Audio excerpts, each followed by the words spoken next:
And welcome back to the OHIO podcast, everybody. I'm your host, Buckeye Boggs, and you are you, and we're thankful you decided to join us this evening for our Sunday evening discussion roundtable show. Do us a big favor, everybody. Smash that like button right off the bat here. If you don't mind, make sure tonight that you share the show. If you're not already, please consider subscribing to the channel. That will help us out immensely. And as well, comment away inside the chat, everybody. We want to get lots of feedback in tonight's show. We are the official podcast of Fansided and Scarlet and Game. Head over to scarletandgame.com. If you don't like the way our faces look, don't worry, neither do our ex-wives. You can listen to us over at scarletandgame.com or wherever you download your podcasts from.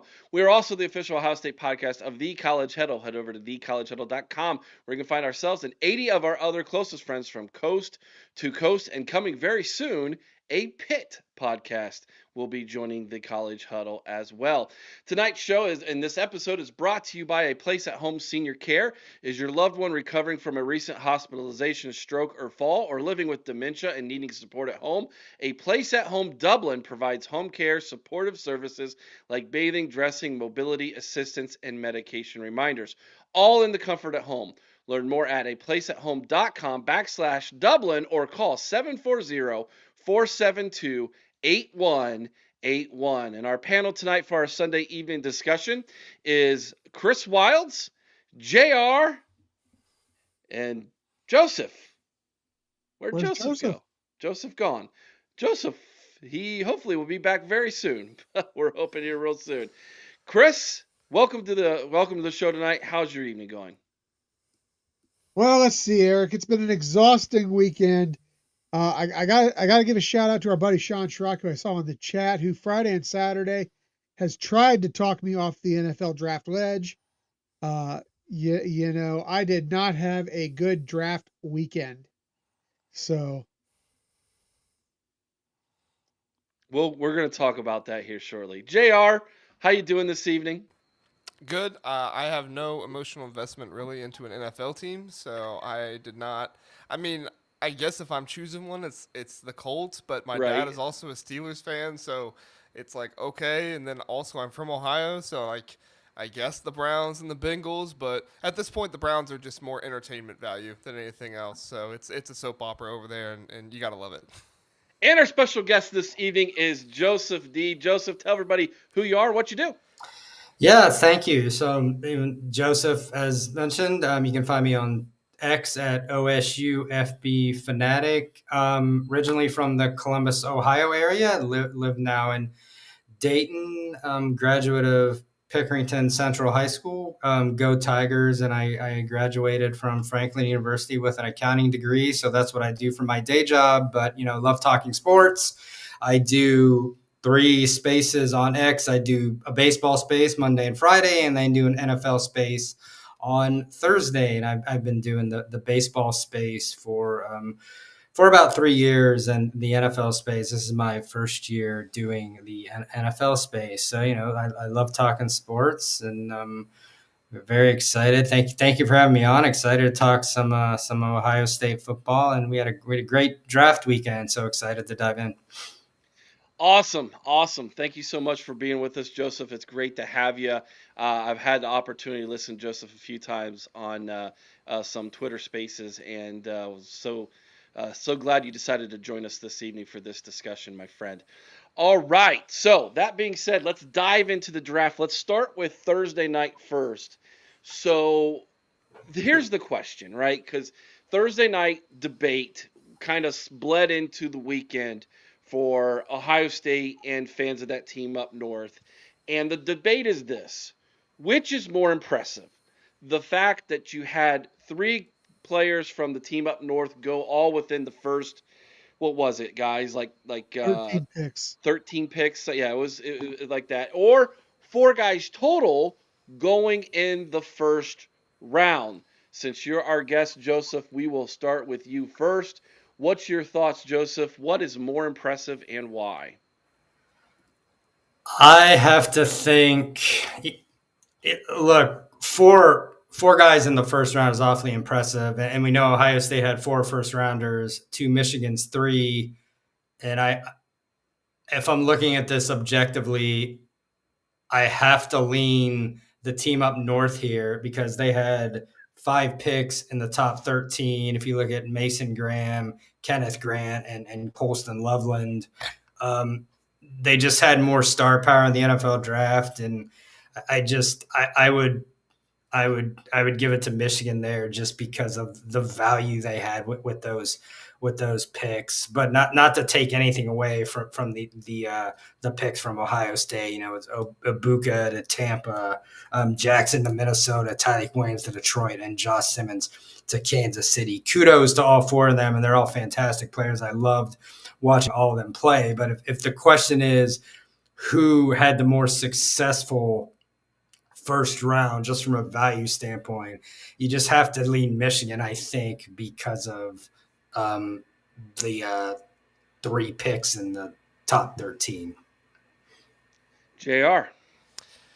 I mean, at the end of the day, it really depends on what you do with them, right? And if you look at what the team up north did with those picks this year, they wasted them. It was a complete waste. So congratulations, you trained up players to go be good in the NFL, and teams took them early in the draft. Like, sure, that's impressive, but if you ask me, I want my players to win for my team, not win for the other team. It's the same thing I tell them when they talk about how Tom Brady was so great in the NFL, and it doesn't matter that he was, a 6th-round pick or whatever it was. But now it does matter if somebody's a first-round pick. So it's all about the narrative. It's all about whatever fits your team at that point in time. And for the team up north fans, their ex-name, the Tom Brady, he was drafted late and everybody slept on him now. Well, you know what? Josh Simmons was drafted late in the first round. Everybody sleeps on him. I can do the same thing, but at the end of the day, it really doesn't matter. Win a national championship with him. That's all that matters. And those 14 dudes are in the NFL. Seth McLaughlin, G. Scott, they're in there as well, going undrafted, but still signing with teams. So as far as I'm concerned, sure, they can have it, but we got the natty. I'm good with that. Wild man. You know how much I hate giving credit to the trash from Ann Arbor, but if you look at it, 3 picks in the top 13, it's hard to deny that they had what is conceivably probably the better draft if you look at our first round draft. If you look at it, that being said, I think that at least 2 of these guys were probably overdrafted. I don't think that there was a defensive tackle worth going in the top 10, first of all. And, I don't know what Chicago was thinking, taking Loveland over Warren, who's a much better weapon. But that being said, I got to give it to the scum. Their 3 draft picks in the top 13 definitely won the NFL draft's first round. But you know what? Good luck, boys, because your landing places are Chicago, Cleveland, and Miami. So you better be everything that those picks were worth, because you got a lot of work ahead of you. Chris's famous last words were, "I really want Howard, but I wouldn't wish that on him coming to Cleveland." That's absolutely right. He did go to Joseph's favorite team though in Pittsburgh, which we were talking about in the pre-show. So joining Jack Sawyer there, and I think Tony Gerdeman might have had the tweet of the night when he said it was when Sawyer was screaming at, or Howard was screaming at Sawyer in the sideline in the Texas game, and he tweeted, "We get the carpool to work." I thought that was great. That was a good play on that one. But to me, this is an argument, and kudos to you 3 for having the arguments that you have had, because the way I look at this is it depends of the perspective you're going to take. As an Ohio State fan, of course I say 4 is better than 3. But if you said the shoe was on the other foot and our 3 got drafted ahead of their 4 in the first round, well, then I would be making that argument on that side as well. So I kind of feel like in a lot of ways it washes each other out. I feel like it's just kind of based on the perspective that you have. And of course, we wear scarlet and gray colored glasses on this show. So of course I'm going to say the simple math is 4 is better than 3.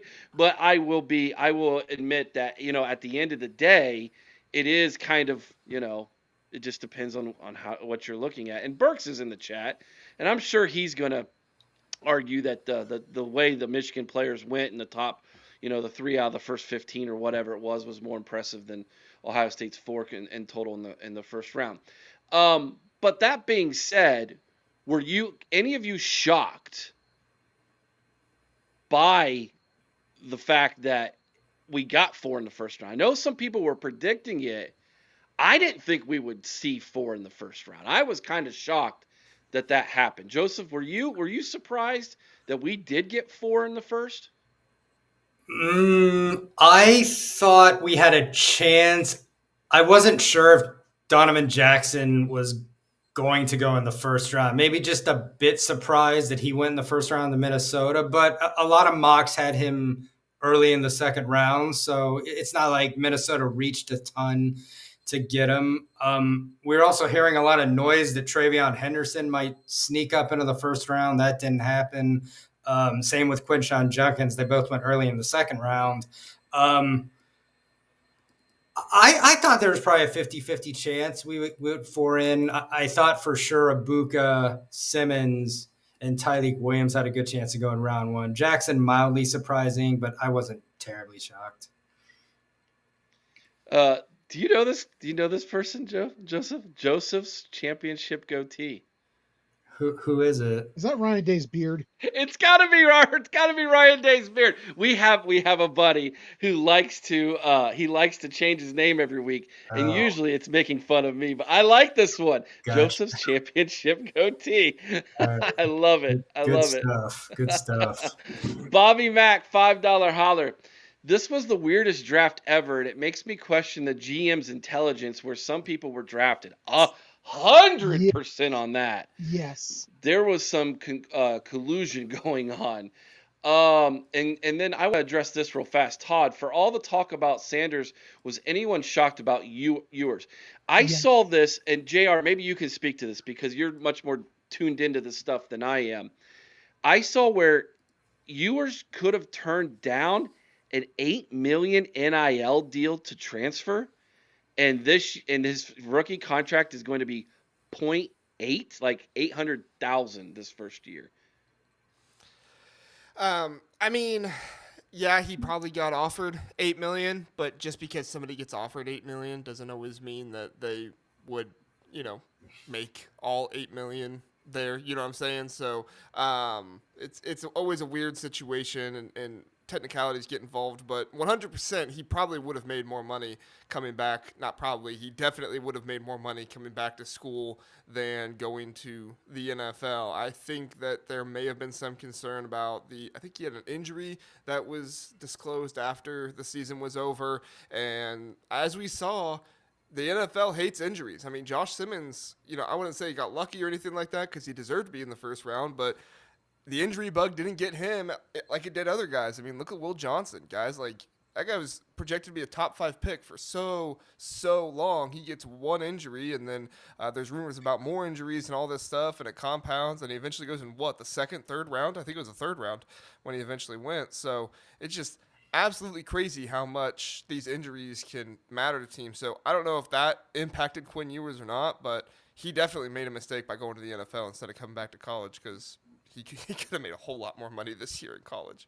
Real quick, we've got about 50 people watching on YouTube right now. Make sure you smash the like button, please, everybody. And a lot more people here than in the chat than I normally see. Some people that are new to me. I think they might be followers of yours, Joseph. If you don't mind, folks, subscribe to the channel. We absolutely appreciate it.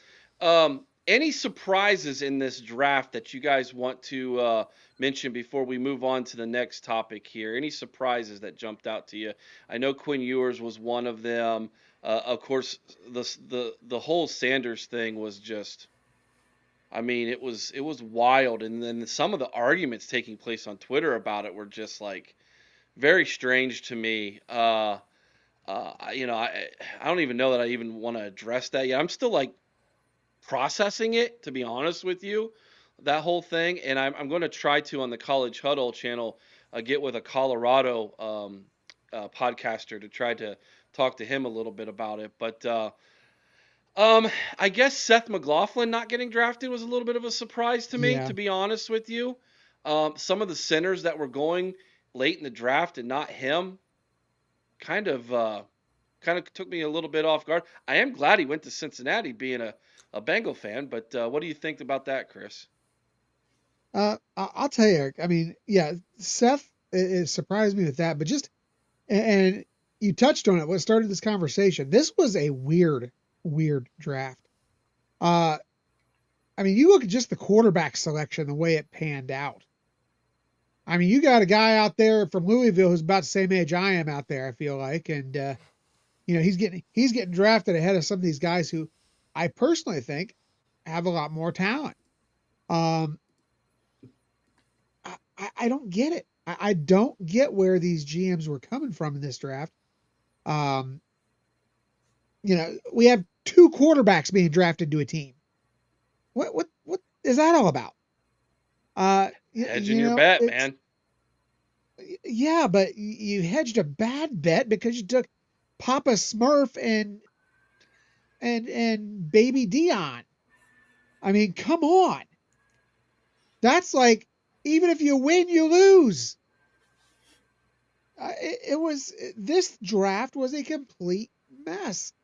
I mean, you had guys drafting positions they didn't need, and it wasn't because they were the best available player on the board. You look at how long some of these guys sat there who should have gone much, much earlier. And then you look at some of these guys. Again, I said it before. I don't think there was a defensive tackle that belonged in the top 10. And yet you had Mason Graham go in there. Honestly, I think, you could have had a Browns trade back and probably still got him. And then I was very surprised that Travion didn't slip to the first round. I really thought he was going to go to Kansas City. And I thought that they were going to give a tremendous weapon to Mahomes.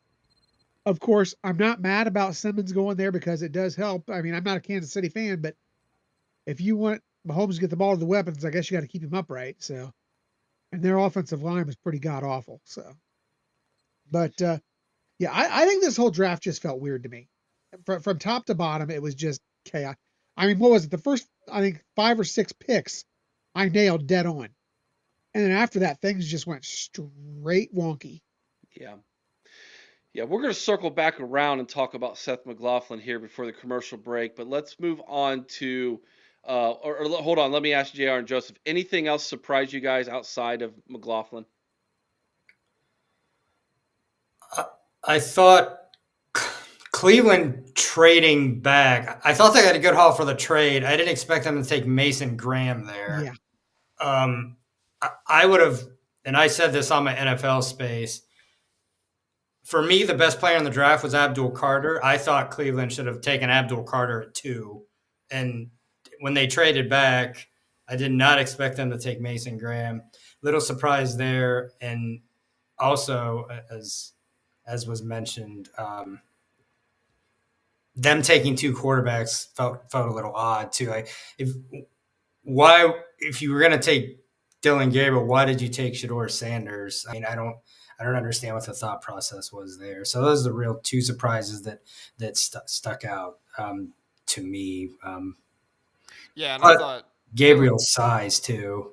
Yeah, that's what I was going to say. Was just Dylan Gabriel going in the 3rd overall was surprising, and then for them to take Shedeur Sanders 2 rounds later, and I think I saw an interview of like, well, you just couldn't get away from the value or something like that. But I also watched the Browns GM talk about it, and you could tell this was not a Browns GM pick. This was a Haslam's pick. And some people question, well, why do you do that? It's like, well, it's the same reason why the Jaguars went up and traded up to 2. Because you bring a well-known player that people are going to pay attention to, and so you get the media going in your city about it. And I hate to say it for Browns fans, but that's kind of what whoever made this pick for the Browns and Shedeur Sanders did. He's a talented player, and sure he has a chance at starting there, but you also make that pick because you know it gets butts in the seats. You know it gets you more media attention. You know it gets more eyeballs on the TV. You get more primetime games. Like, you're going to get more attention if you're starting Shedeur Sanders at the Browns, and so that's a big thing. And then my other thing, like, maybe this is kind of a hot take because everybody knew he was going for so long. I think people weren't surprised by it, but guys, I got to be honest. I don't think Cam Ward was worth the number 1 pick. He wouldn't have been a top 5 quarterback last year, JR. Yeah, I like Cam Ward. I'm not saying he's a bad quarterback or anything like that, but number 1 overall pick, Abdul Carter, Mason Graham, Travis Hunter, all of these guys, I would have taken all of them over him. But Tennessee just needed a quarterback that bad, and that's just the impact of the position. But it's kind of crazy that they were the only team that really seemed to want to take quarterback, because him and Dart were the only 2 quarterbacks in the first round, right?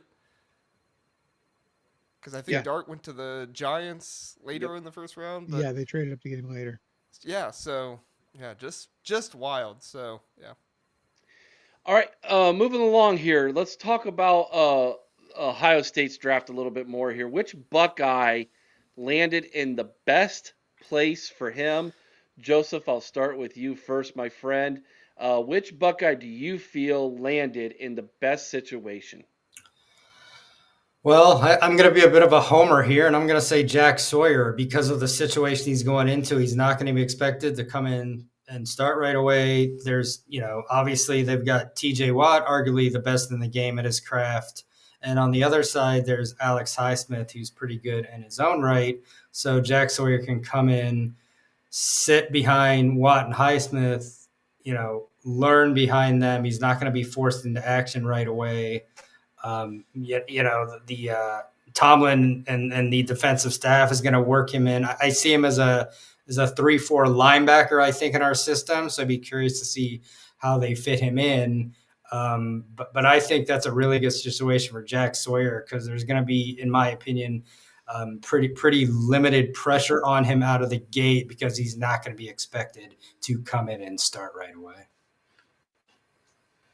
Yeah, I think the harder question in this one is what Buckeye didn't end up in a good situation. It felt like all of them kind of went to good places that needed what they were going for. I mean, even Will Howard, who was drafted last for Ohio State, he's in a fantastic situation there at Pittsburgh. If they get Aaron Rodgers, like it sounds like they're going to, that gives him time to sit back there, and Mason Rudolph can kind of be the backup for a little bit, and Will Howard get his feet under him, and as long as he can stay on that roster, he's got a future there to, at the very least, be Mason Rudolph's replacement and be the backup quarterback there in Pittsburgh, which would be huge for him to do that. If I had to say the best, though, I'd have to go with the Emeka Egbuka, the very first one off the board. That Denver Broncos situation is fantastic for him. Chris Godwin, even if he does come back healthy, Emeka Egbuka can still split to the outside, and if Chris Godwin does get hurt, they got Tez Johnson as well in there. So I really like what the Broncos did with taking Emeka Egbuka that early, and also what they had to say about him. They didn't even do an interview with him or anything, because they just knew he was that rock solid. They knew he was that good of a guy, that professional, and you love to hear that coming out about Ohio State Buckeyes, because that's what the culture has become at Ohio State, and it's something to be proud of. Buccaneers, not Broncos. Buccaneers, yeah. Buccaneers, sorry. Yeah, hey, I said Chris Godwin and everything. Yeah, I do it all the time. I know. I'll go back and listen to things and be like, why did I say that? Chris, who landed in the best place? Yeah, for me, it was hard. I mean, yes, I think a lot of them landed in a good spot, but I think it's also dependent on your situation. Now, for me, I think that as bad as it is to say it, I think Quinshawn in Cleveland landed in a good spot, because this is a guy who's going to go right in there now and start. Because Nick Chubb, obviously has not been re-signed. They went ahead and they took Quinshawn. They took the kid out of Tennessee. I can't remember his name now. Dylan Sampson. Thank you, Sampson. Yes, Dylan Sampson. I really believe Quinshawn's going to be the starter in that situation. These guys kind of pushed Chubb out, which I don't like. I was a big Nick Chubb fan. I understand his injury situation and the cap ramifications and all that. But, running backs are not guys who are long for the league typically. So to be in a situation where you can go in and start early, I think is a good thing. The team has got such a wreck of a quarterback room that he's going to get a lot of touches. Now, at the same time, you could almost flip the script and say that's also the reason that he maybe landed in the worst place.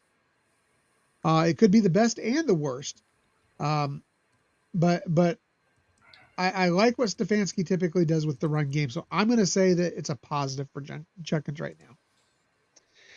Yeah, I'm actually going to agree with with both of you guys, and I'm going to say that Emeka Egbuka at Tampa Bay feels right to me. I wasn't in my head thinking that going into the draft, and when they announced him, I go, "Ooh, that's a good spot for him." And then Judkins to Cleveland just feels like Nick Chubb all over again, doesn't it? Like It this does. just feels like he's got five. Now, hopefully they can do more than putting a saddle on him like they did Chubb, but it is what it is. $2 super chat from Bobby Mack. Don't forget the Browns have 5 QBs currently. Yeah, they And do. they all suck equally. No, come on, Chris. Including former Steeler Kenny Pickett. Might be the best one in the quarterback room, frighteningly enough. Ryan Daysbeard, a.k.a. Joseph's championship goatee tonight, gifted one OHIO podcast membership, and that went to Colton Weaver. So thank you for that, my friend. And Colton, take advantage of that, man.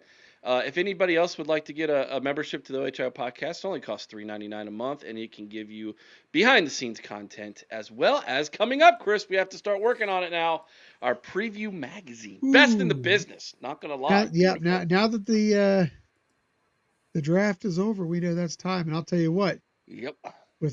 With all these teams to cover, we know how long it took last year. Yeah, I know. Trust me, I've been staying up late thinking about it. All right. Which Buckeye landed in the worst situation for him, Joseph? Oh, this was tough. I had to give this a little bit of thought. I'm going to say Josh Simmons, and this is by no means a dig on Josh Simmons. I love Josh Simmons. He was playing before he got hurt. He was a fringe top 10 pick, and a lot of mock drafts had him like in the top 13. I just feel like the situation coming off that injury, that Chiefs O-line needs a lot of help. And, they just that offensive line got bludgeoned by the Philadelphia front seven in the Super Bowl. I think is going to be asked to come in, perhaps start right away. So I just think there might be a little bit of pressure. You're protecting Patrick Mahomes. So it's not a knock on Josh Simmons. And I think he's well suited to perform well in this league and be successful for many years. I just think, with the organization he's going to, the type of players on that team and protecting the best quarterback in the game, I just think maybe he's walking into, a little bit of a challenge as a rookie. Dennis Moore says, Podfather, who won the draft pool? Stick around to after the commercial break, and we will discuss that. JR, which Buckeye landed in the worst situation? Yeah, this is a really tough question. Only a couple guys I could think of. Honestly, the one I probably have to go with, and it's probably less about fit than anything else and just more about the franchise he went to, and that's the Carolina Panthers, where Lathan Ransom went to. Lathan Ransom is a fantastic player, and Lathan Ransom could have a very long career in the NFL. However, he's going to probably the most dysfunctional franchise in the NFL right now, and they have been known to, kind of crap away good players and keep around bad players as far as I'm concerned. So if Lathan Ransom is a really, really good player, there's no guarantee that they're even going to give him the proper playing time for who he is, because the owner gets involved and he meddles and he hires bad coaches and all this stuff. So, even when he does hire good coaches, he meddles too much. So it's not really about fit or anything else. It's just about the franchise is just awful. What do you think, Chris? For me, it's a big what if. I agree with JR, and that was actually going to be my choice, but in the interest of being a little different, I don't know if he's in the worst situation, but I think it raises the most concern, and that is Will Howard if the Steelers do not sign a veteran quarterback. What if they get Aaron Rodgers? Only because I think if they get Aaron Rodgers, he's in a great situation. But if they don't get a veteran quarterback, and for some reason he ends up in the starting rotation too early, I think it's a bad situation. If he has a year to carry the clipboard, get used to the speed of the game, work his way up progressively from backup into a potential starting role, I think he's going to be fine.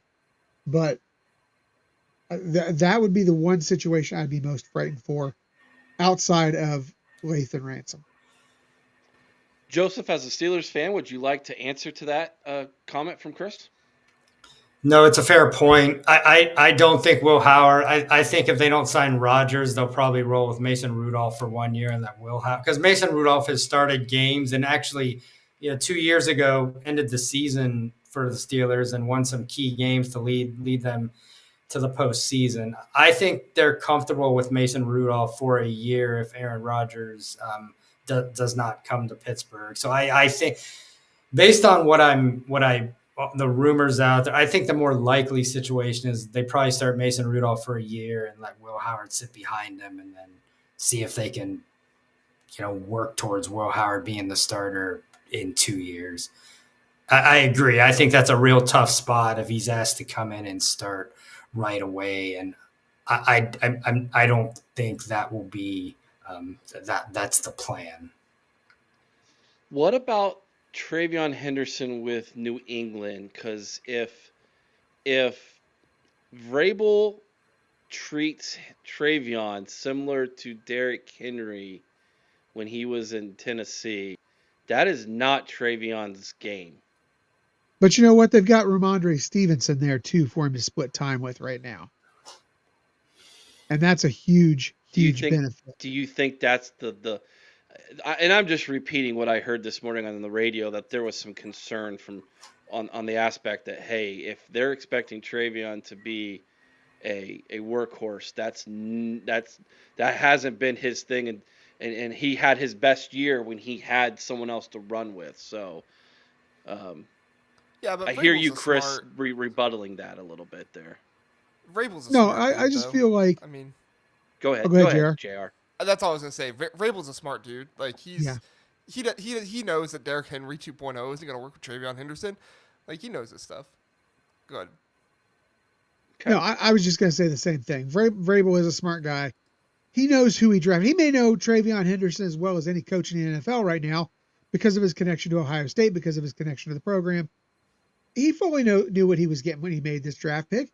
He was getting somebody who could, make big time plays, who could catch the ball out of the backfield, who could provide a change of pace, who could be a good, I think, running back, a couple downs each series, or a couple downs each set of downs, So he's not going to be a every down running back.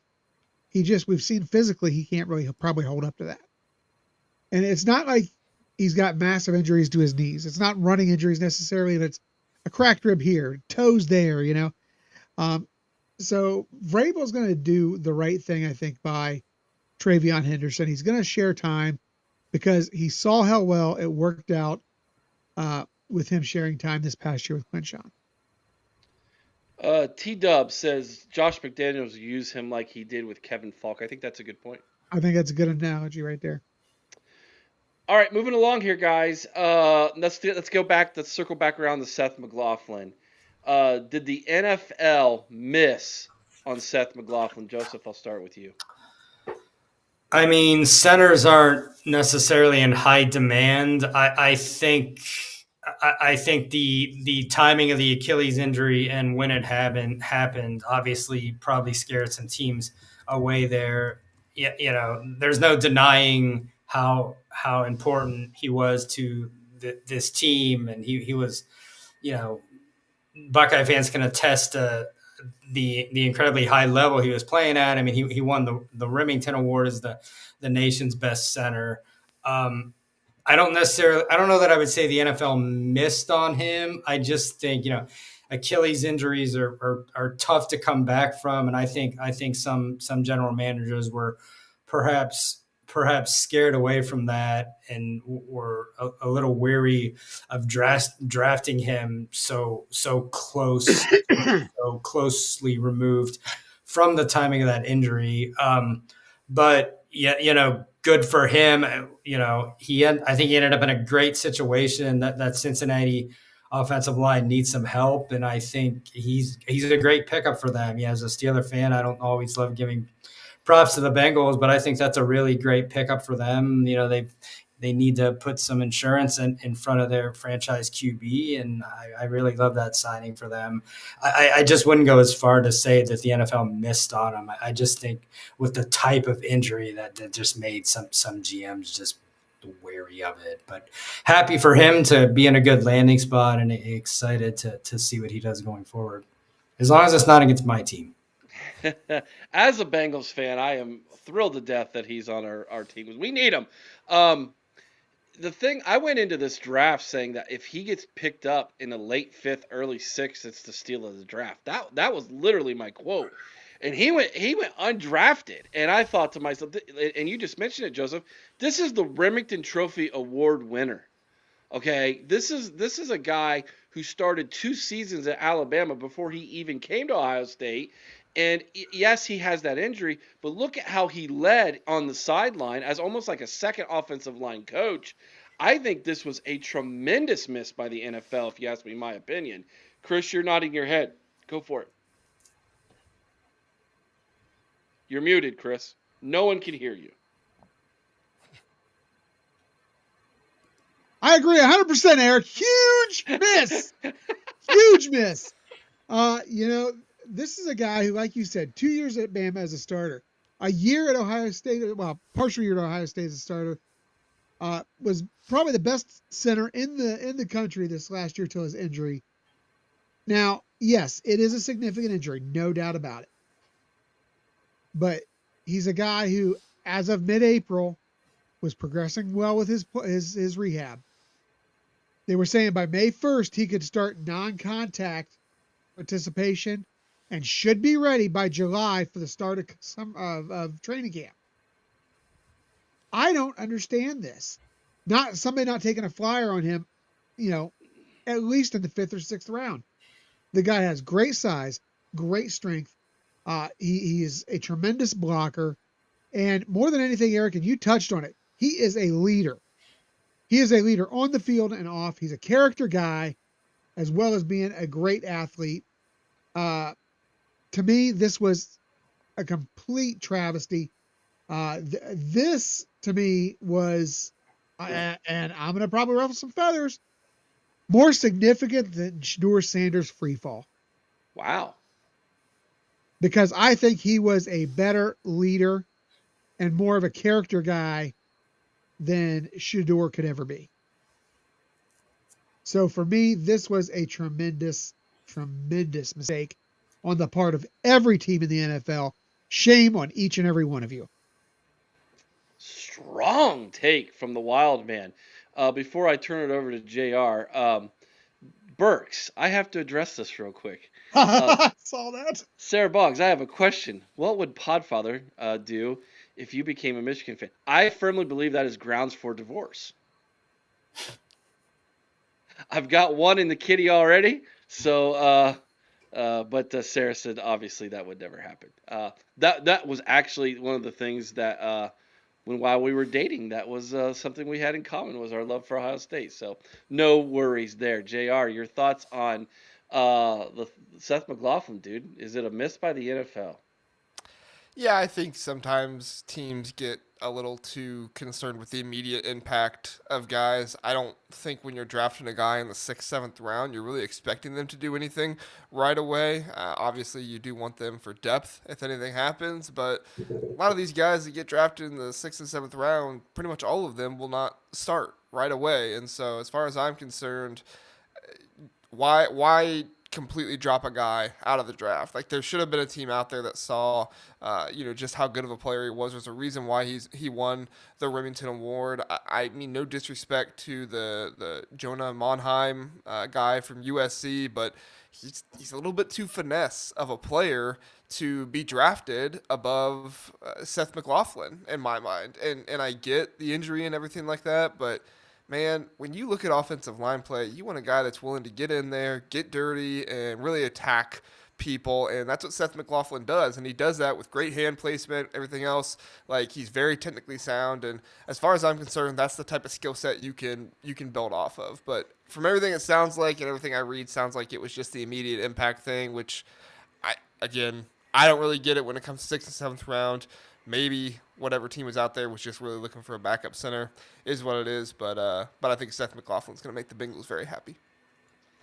Yes, I agree with that 100%. And what's sad about it is if he would have got drafted, we would have tied Georgia and LSU for most picks in the NFL draft at 15. We fall one short, unfortunately, tie our own record of 14, which was 2020 or 2003. Am I missing that? I feel like it was the team that won the national championship in 2002. Title, yeah. I think that was the team that ended up getting like 14 the following year or something. But maybe I could be wrong about that. Ohio State is now third all time in draft picks and became the third school ever with more than 500 draft picks, following only Notre Dame and USC. So hats off to Ohio State. And in all honesty, we are the leader in the Big Ten, but now with USC joining the Big Ten, we can't say that anymore. And soon Notre Dame someday, I'm sure down the road will be there. So we have the top three. How many does USC have? Oh, let me look. Does USC have? Yeah, let me look that up for you real fast. I updated that. They only had 3 in this draft. If we keep it up, 14-3, shouldn't be too long till we catch them. So. Yeah. So right now, JR, I just opened up my graphic. Notre Dame is leading the way with 538. USC is now right behind at 532. And then Ohio State at 503. So we got a ways to go. Can I just say this, though? I got to blame my boy for Ohio State not having this record. My guy, I got to blame him. You're sitting there with pick number 257, Mr. Irrelevant. Yeah. And instead of getting the guy who you brought in as an unsigned or an undrafted free agent in G. Scott Jr., Mike Vrabel, you picked Kobe Minor out of Memphis. You also, a round earlier, picked a flipping kicker. Vrabel, you cost your boys the record, man. Come on. Chris, that crossed my mind when that happened. It did. I was like, Vrabes going to do it for us. Vrabes going to do it. Vrabes, what are you doing? But, I did see in that. The 7th round, and you could use one of them to get us over the hump. Yeah. We now Ohio State might be in third when it comes to overall draft picks, but Ohio State's first in first round draft picks, more than any first round draft picks in any other school. And so let me ask this question in closing, because I know JR's got to run here. Which record is more impressive to you? Overall draft picks by Notre Dame or the most first round draft picks by Ohio State, Joseph? First round to me, because it's an indication of top level talent. So I would always go first round. JR? I mean, I think if we're saying that 3 top 13 picks are more impressive than 4 overall first round picks, in order to be consistent, you'd have to say more first round picks is more impressive. Yeah, okay. I would have to agree with that. However, I think the fact that they, the overall draft pick number is, I think it's impressive. But then again, you look, and I would like to know, of all those draft picks, how many snaps were taken by these guys? Because how many of them, these first round guys are hitting the field. But to these teams who have maybe 10 or 15 or 20 or whatever more overall picks than we do, how many of those 20 actually saw the field? That's all. That's all I want to know. JR, I'm going to disagree with you and say 4's better than 3, except for in this stat, more first round's more impressive, because I'm a homer. So I understand. I get the narrative. It's fine. You knew where I was gonna go with that. It's all good. But Joe, what do you got going on tonight over the Big Ten huddle, JR? Oh, boy, we got a lot to talk about tonight. Michigan spring game happens, so we're going to be talking about that. Penn State got a wide receiver out of the transfer portal. Illinois just got a defensive lineman. We're going to talk about if there are any teams next year that did not get a first-round draft pick in in the draft this year in the Big Ten that could get one next year, because right now, the weight is very heavy on Ohio State, Oregon, and Penn State, and Michigan's back right now because we're basically all living in the first round. Meanwhile, all the other teams in the Big Ten got to step their game up, so we're going to challenge them to do that. And then everybody knows the SEC had the most drafted players in the draft. However, I think that says something bad about the SEC and not something so much good. So we're going to end the show with that discussion. Ooh, interesting. As soon as we're done here, we get wrapped up, head on over to the Big Ten Huddle and give JR and Zach Guggenheim some love, as DK says. I love to say that name, Guggenheim. Go give them some love over at the Big Ten Huddle, everybody. We're going to take a quick commercial break. When we come back, we got a couple quick announcements, and then we're going to dive right back into the talk with Joseph and Chris. Hang tight, everybody. We will be right back in 2 minutes. Hey, Buckeye Nation. The OHIO podcast is thrilled to partner with Export Mouthguards, the innovators redefining protection in contact sports. Introducing the Ninja Pro Mouthguard, the strongest and most advanced mouthguard on the market. Engineered by dental experts, it's designed to deliver elite protection with a sleek, low-profile fit. Made with carbon fiber and multi-layer construction, it's impact tested to keep you safe from even the hardest hits.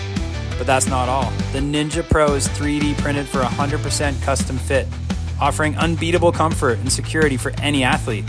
From football to MMA, dominate your game with confidence while safeguarding your teeth and jaw. Getting started is easy. Use our home impression kit to create your custom fit and enjoy prepaid shipping. It's protection delivered right to your door. Plus, with a 1-year warranty and 100% satisfaction guarantee, and proudly made in the USA, the Ninja Pro is your ultimate defense on the field or in the ring. And here's the best part. When you visit exportguards.com, use promo code OHIO at checkout to get 20% off your purchase. That's right, 20% off elite protection made just for you. Protect your game, protect your future. Choose Export Ninja Pro Mouthguards, where innovation meets protection. Head to exportguards.com and use promo code OHIO today. The OHIO podcast is brought to you by Mastermind. Mastermind specializes in 360-degree high-definition mobile video mapping, GIS integration, and traffic safety studies. Mastermind cares about traffic safety and keeping you safe on the roadway. Visit Mastermind at onlinemastermind.com. Don't forget, this upcoming Sunday, May 4th, we will be having our ribbon cutting for the little library that you all donated your hard-earned money for us to create through 2nd and 7 here in Columbus, Ohio, with my cousin Ryan Miller, former Buckeye Rose Bowl champion Ryan Miller. He will be there to speak. There will be a dedication immediately following morning service at the Eastside Mission Church at 32 Joy Avenue here in Delaware, Ohio. And then there will be a ribbon cutting and a celebration. The Delaware Gazette will be there, so there's going to be some media coverage for that. And, of course, we'll be documenting all of it, and we'll be doing a video for all of you. And if you hadn't heard already, I know some of you have, this Tuesday, we will be introducing the Buckeye Lounge. That's right. The Buckeye Lounge podcast comes here to the OHIO podcast. TG and the Schrock Star will be here on Tuesday night, 8 o'clock Eastern. They're going to have they've got a great list of guests that they're going to be bringing on, including former Buckeye for the very first show, I believe. They're going to have a former Buckeye on, and of course, they're going to have all those great Ohio State and takes, as well as all their takes about scum that you all have grown to love as well. So that will be this Tuesday, 8 p.m. Eastern here at the OHIO podcast, and it will be live for all of you. So that's our 4th live show that we will be having each and every single week. Sunday, Monday, Tuesday, Thursday, 8 o'clock Eastern, 4 nights a week here at the OHIO podcast. All right, guys, we also had our great draft game, Ohio State mock draft game, and I'm here to announce that Jared Sanchez, with a score of 50 points, is the winner of this beautiful autographed mini helmet by James Cotton, Mike Wargo and Alan DeGraffenried, 3 Buckeyes who were at our spring game tailgate. They all autographed this mini helmet, and so this is being sent out to the winner, Jared Sanchez, for a total of how everybody scored in the draft game. Chris, would you like to take a stab at who got dead last? Right here, this guy. No. You? This guy? Really? Oh, this was the first time I've ever finished last. Yeah. I only had 25 points. I got doubled up. Now, Chris, congratulations. You and Corey both tied Jared at 50. Did we really? Yes, you did. And so you guys got tied, Jared, but of course the listener's going to get the gift. And then right behind you guys was Skeeter. He got 40. Let's see here. 35 to Christopher Gordon, 35 to Brian Oberst, 30 points to Dennis Moore, and then 25 to Bobby Mack, and 25 to Eric Boggs. That'd be me. So, Bobby Mack, you and I, buddy, we were hanging out in the caboose, having a good old time this time. But congratulations to Mr. Sanchez. Going to be getting that beautiful gift. So there you go. Hope that answers everybody's questions on that. And we'll do this again next year, by the way.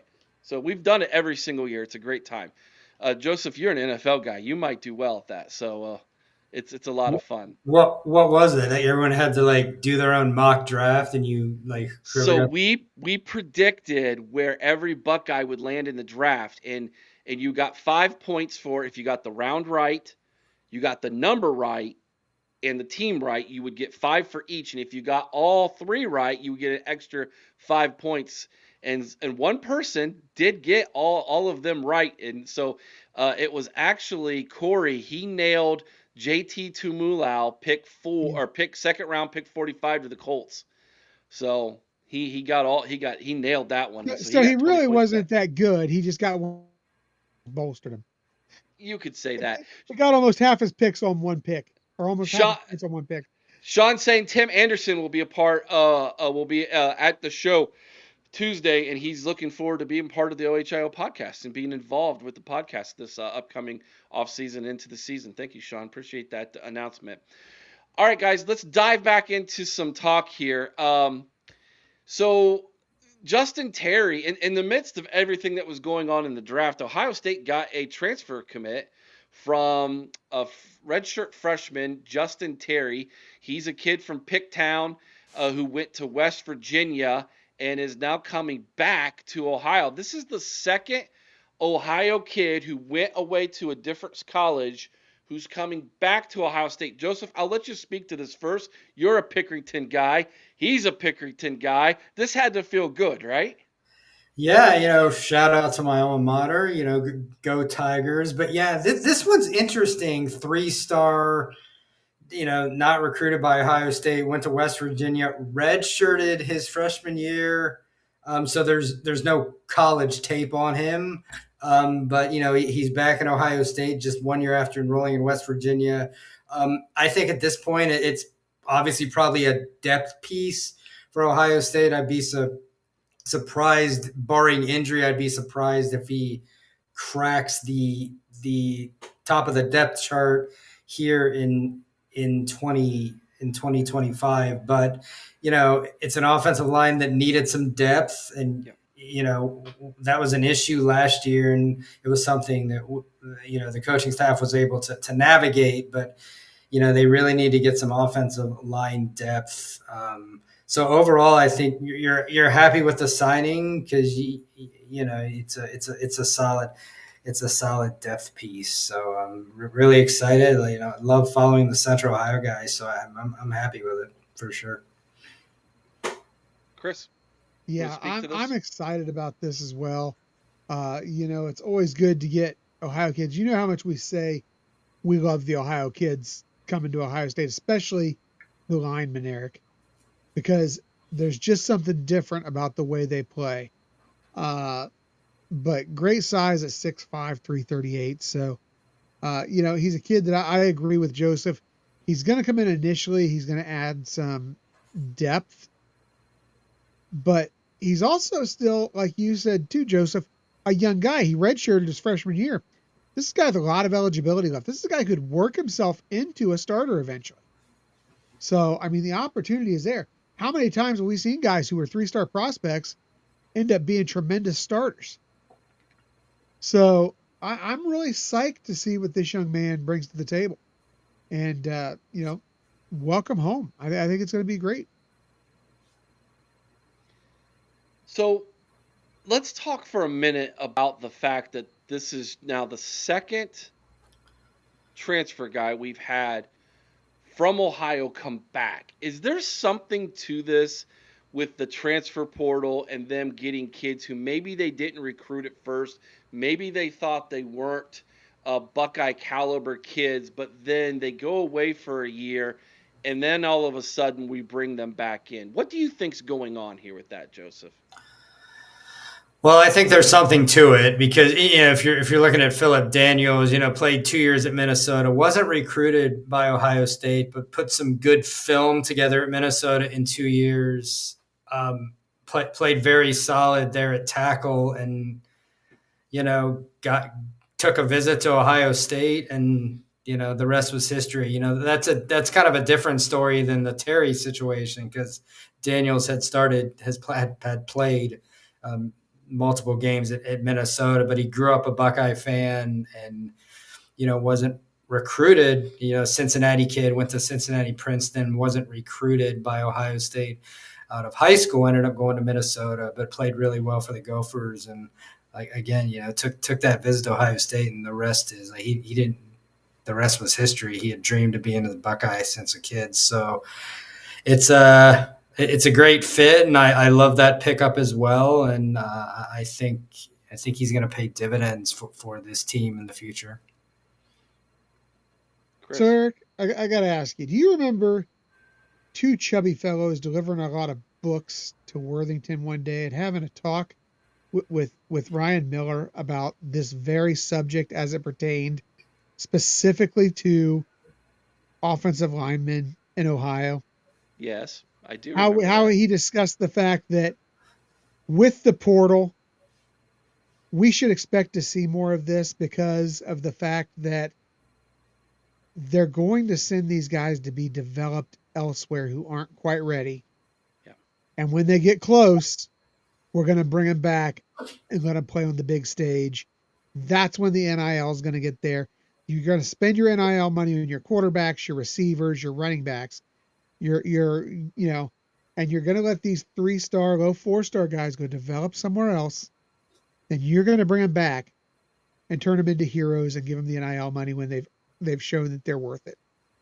I think that's exactly what we're going to start seeing. We're going to start seeing Ohio kids who, like Joseph said, were passed on by Ohio State for one reason or another. Go to smaller schools, get seasoned up, kind of like Ohio State does with their coaches. Let's send them off to get seasoned up a little somewhere else. And then when they're ready for the big time, let's bring them back and let them show what they got. And I think that's what we're starting to see right now. So, yes, I do see this as a trend. So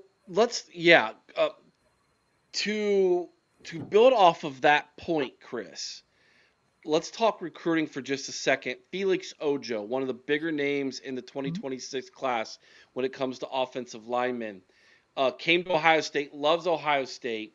The Athletic put out that some of these recruiting services are doing an interesting disservice to these kids. They're putting NIL value on these recruits. Yeah. I think it's a terrible disservice because what you're doing is you're telling these kids and their parents, here's what your kid is worth. You're worth what someone's willing to pay you, right? That's how a free market society works. And Ohio State looks at it differently, as Chris is saying, okay? There's only so much money in this pot with NIL, and they disperse it completely different than a lot of schools are doing by saying, we're going to put so much of an emphasis or percentage on player retainment, transfer portal gets, and then recruiting, right? And they divvy it out every year based on a percentage. And I don't think Felix Ojo, I'll be shocked if he ends up being a Buckeye, because I think Texas is going to throw $1 million plus at this kid, where Ohio State's going to be like, no, we don't think you're worth that. And like Chris is saying, so he goes to Texas and he sits for a year or two, because I don't care how good you are, unless your name's Orlando Pace, you're probably not starting at Ohio State as an offensive lineman in your first year. Right. It's so rare that a freshman walks on at Ohio State and starts year one, which means if you're going to put NIL on that kid, it's kind of a waste of money in that first year. And so what's interesting to see here is they've gone to the transfer portal now, and they've brought 2 Ohio kids back to Ohio via the transfer portal, where maybe they looked at their value coming out of high school and they didn't necessarily see what their value is to the program today. Does that all make sense? I hope I explained that right. Joseph, are you kind of following what Chris and I are saying here? Yeah, I think so. I mean, I've never been a fan of the the NIL world we live in. I completely understand that they're looking at some of these 3-star prospects and they think, well, they're not going to be worth much to us, so they let them go to smaller schools, and then they see them and like, oh, these guys can play. No, let's bring them back in the transfer portal and realize, how valuable they can be. I don't love the bidding war, but it's the world we live in. Like, the bidding war between recruits. I mean, college football is basically free agency now. Like, Texas will probably outbid Ohio State for Ojo, and he'll go to Texas, and maybe he ends up back at Ohio State if he can't crack the starting lineup at Texas. But yeah, no, I think it's a fair point, and I wish there was a way we could mitigate some of this, because I just don't love you look at the Nico situation with how that ended at Tennessee and how much of a mess that was. I mean, I just don't love the whole aspect of schools bidding for players, especially when they're still in high school. Right. I've never been a fan of throwing millions of dollars at kids before they're even out of high school. So it's the world we live in, and I don't think there's a way around it, unless we get some sort of regulation in place, which, we can all hope and dream there. I'm not sure the NCAA will ever step in there, but we'll see. Yeah. David Sanders at Tennessee is another one that we can point at that's a very similar situation here, where Tennessee obviously offered him more NIL. And, of course, if you all remember when he made that second visit to Ohio State right before he signed with Tennessee to try to basically, to pump up even more money out of Tennessee by coming to Ohio State. And then Ohio State offered him less than his first time he visited, which I think is a great troll job by the coaching staff, in my opinion. But it'll be interesting to see what David Sanders does. And let's say he doesn't start this first year. And so he goes into year number 2, and maybe it's not the greatest year that Tennessee's got in year number 2. I could see him totally hitting the portal and then Ohio State circling back around and then offering him, a kid who's got 2 years of development now, basically the same number that he was wanting to get from them to begin with, and now he's ready to play possibly. Like that's the game that's being played here. In a way, it's kind of, I hate to use the word 3-dimensional chess, but and as an accountant, Joseph, it's a dollars and cents thing here at this point, unfortunately. Yeah, no, 100%. It's definitely turned into a bidding war, which, isn't the game we all grew up loving, but it's where we're at. And can I just say this? And you mentioned it, these recruiting sites who are putting these NIL valuations on these players. It's a massive disservice. All you are doing is the same thing that Deion Sanders did for his son, and look where it got him. You are overinflating the ego. You are telling them they're worth more than someone is willing to pay. And all you are doing is ultimately hurting their careers. Stop it. Just stop it. Yeah.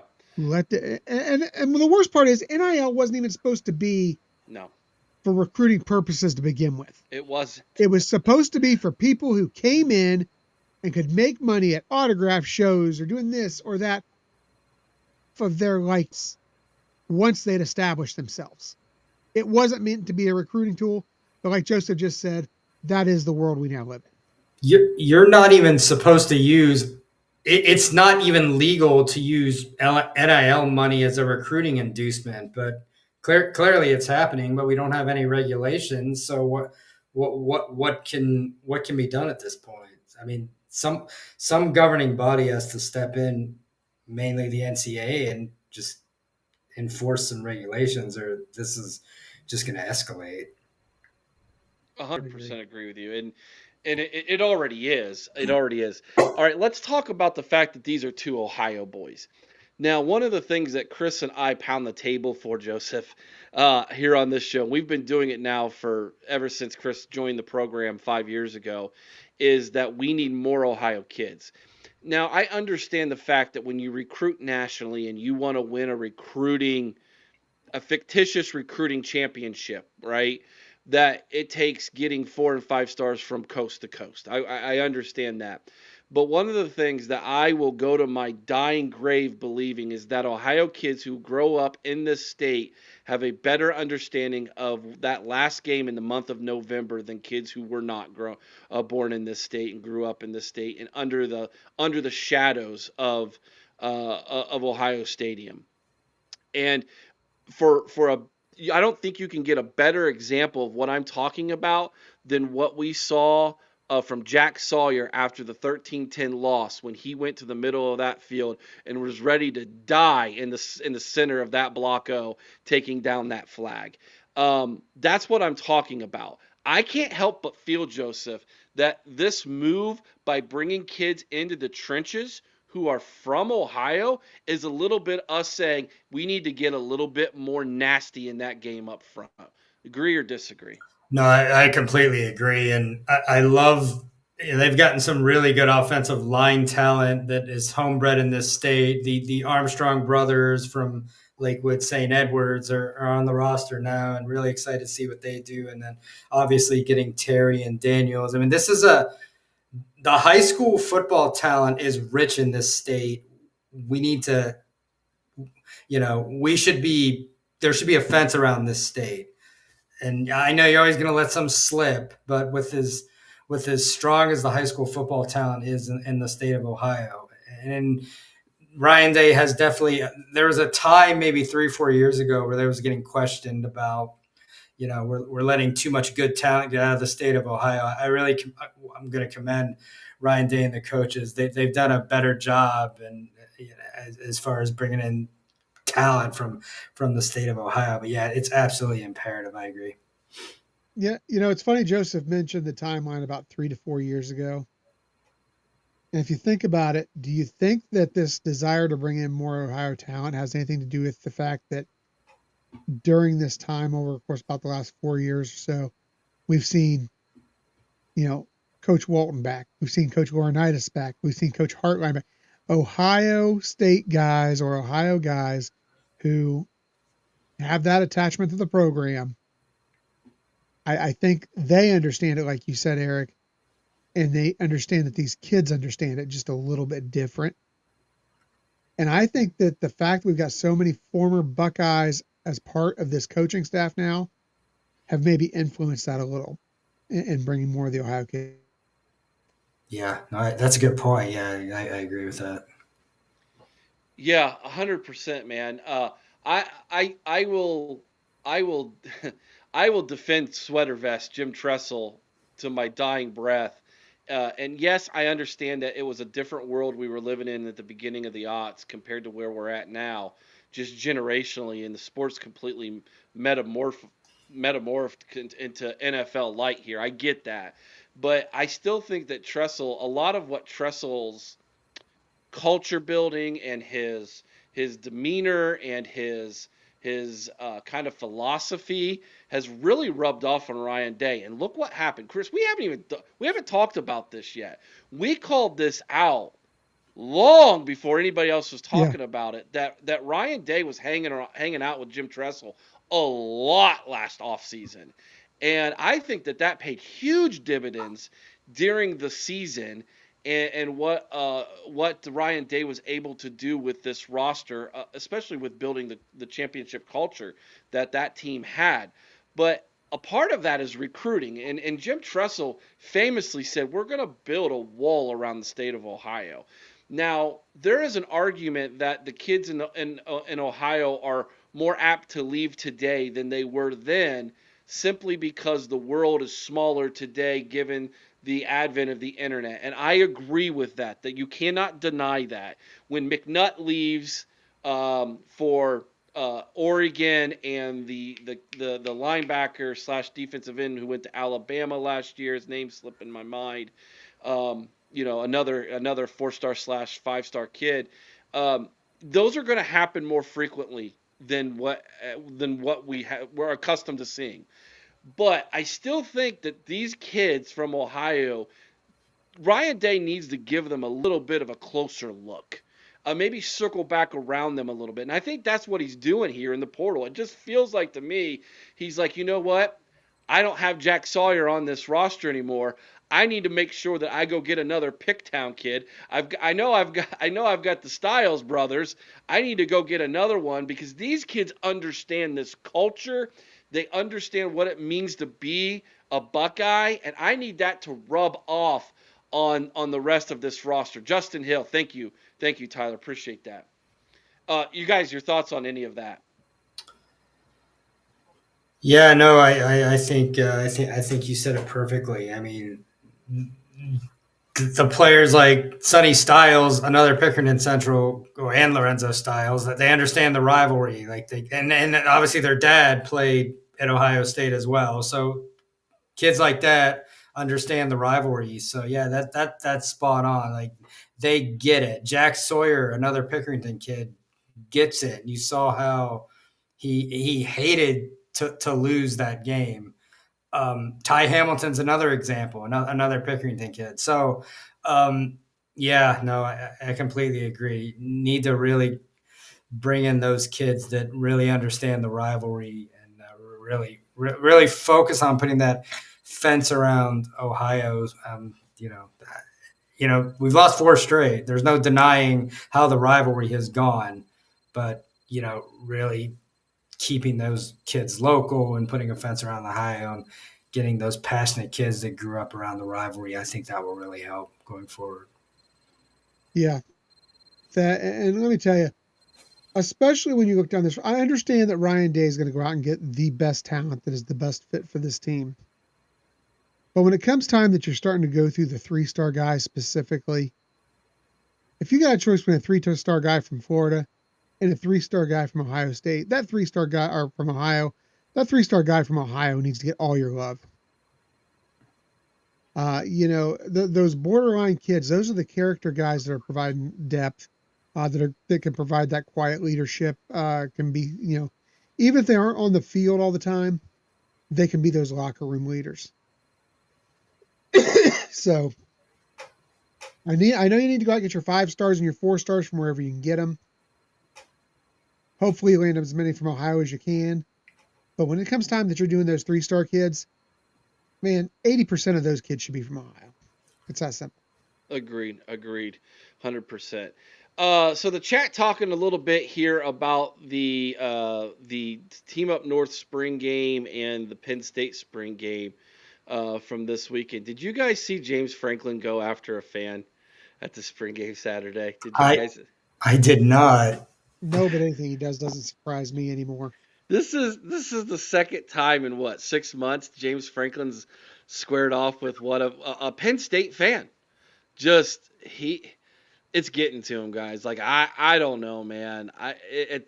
Because it was during the Ohio State game when a fan had had enough and going as they were walking back in the tunnel, he was giving James Franklin the business, and James Franklin was going back at the fan, and then after he gets done, he rings that little victory bell, like he won something that day because he, I guess, had the fan turn around and walk off. But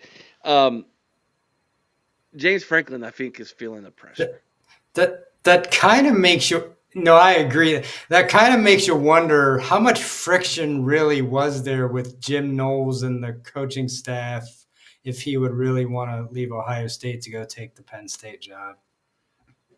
Ooh, just laying a nugget. No, just something.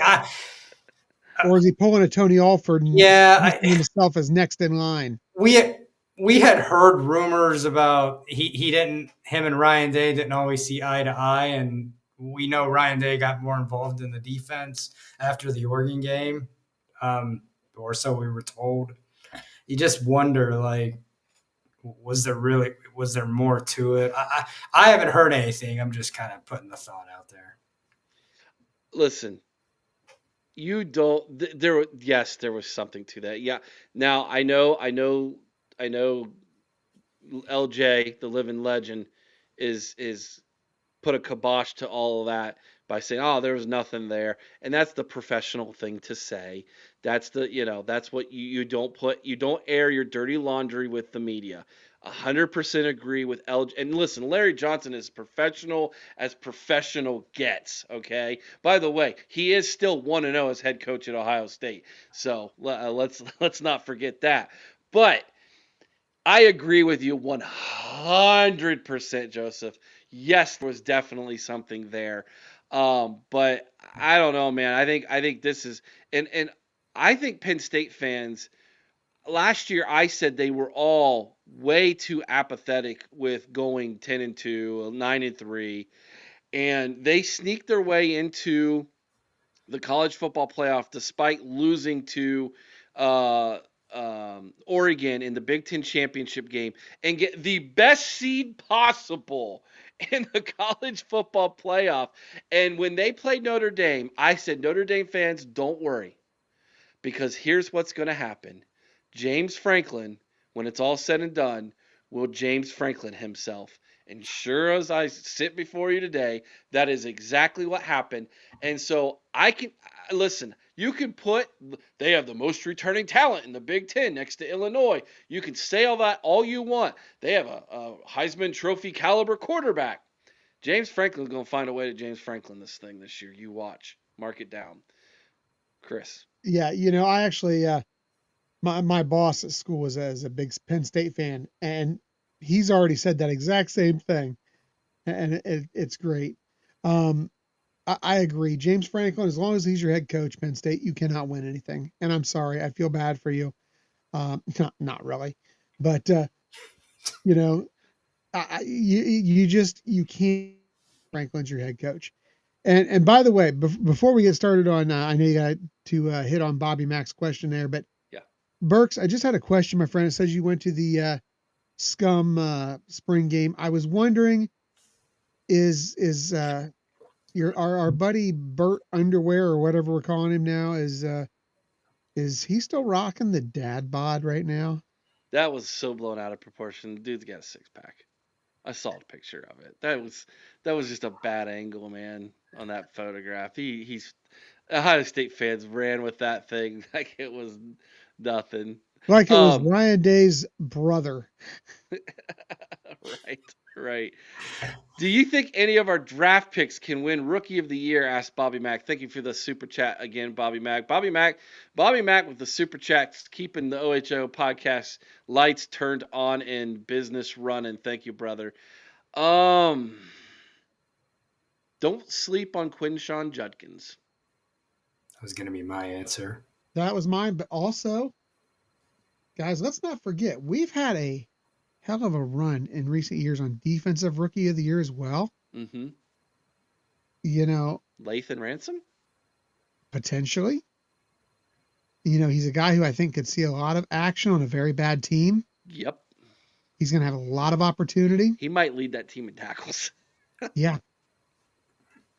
And he probably can pull down a few interceptions in the process. So would not surprise me at all if Lathan Ransom doesn't make a move. And here's another one to think about. Tyreek Williams. Detroit? No, with Minnesota.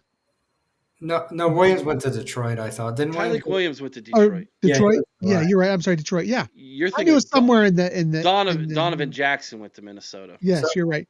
No, yeah, with Detroit, yeah, Tyreek Williams. Because I'll tell you what, there's so much attention paid to the outside with Hutchinson that he can make some noise up in the middle. I see what you're saying there. Okay. Yeah, I was gonna say Judkins, but I have a sleeper, Cody Simon. He just plays. Dude's a tackling machine. I wonder if he's a bit undersized to play middle linebacker in the NFL, but he just is a football player. Who picked him? Arizona. The Cards. My memory's escaping me, but I think.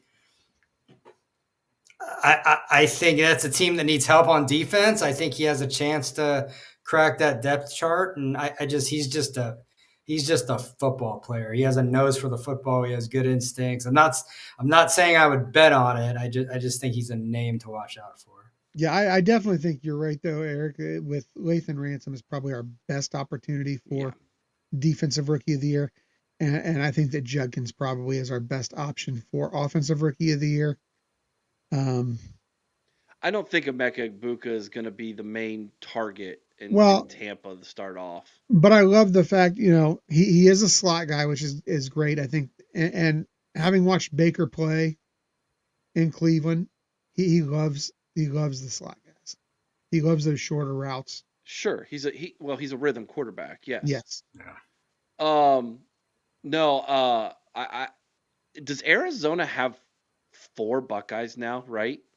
They got Paris Johnson, Marvin Harrison Jr., Cody Simon, Denzel Burke, right? Yep. Didn't they pick up Denzel as well? Yep. Correct. Arizona might be a good place for Ohio people to retire. I'm not saying I don't know, man. Or at least to visit in January. Right. There you go. Oh, man, this has been a good show. Joseph, tell everybody where they can find you, man, and how they can follow you. Yeah, so I'm on X. My tag is OSU FB Fanatic. I do 3 spaces weekly. I have a baseball space with Anna, MLB Barrel Up with Anna and Joseph. There's one Monday, and then we do a weekend one on Friday. Both of those are at 8 p.m. Eastern. And then I have an NFL space Thursdays at 9 p.m. Eastern. We'll be doing our full draft recap on this Thursday. So that's where everyone can find me. And, just thank you, Eric, for having me on. It was a blast, really. So thanks again. Oh, man, we appreciate you joining us. And you felt like you had been here doing it with us for years, man. So that was seamless, man. Appreciate that. Yeah, if you're not following him on Twitter, go do that, everybody. Make sure you give him a like and a follow over there, and join his Twitter Spaces. I like to listen in every now and then, and he does a great job, and that's why I invited him on here. I knew he would do well with us, so thank you for doing that, Joseph. Tomorrow night, 8 o'clock Eastern's the Collins Show, Chris. Sounds like you're going to have a feisty one to start off with there. I am so excited because, Eric, TG and I would like to invite all fans of the scum up north to please join us tomorrow night.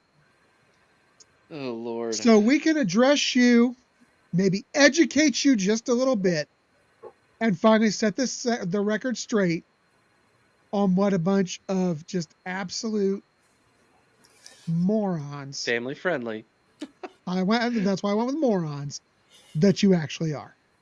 Get ready for that mute button, brother. Get ready for that mute button. You're going to need to learn how to use that, I think, tomorrow night. You're right, Burks. They're not coming because they're all gutless cowards. No, I think it's because we've probably banned most of them from the show. I don't think you've banned one. Oh, I haven't. You didn't really ban him. You just sent him his money back and told him to shut up, basically. I banned one. Yeah.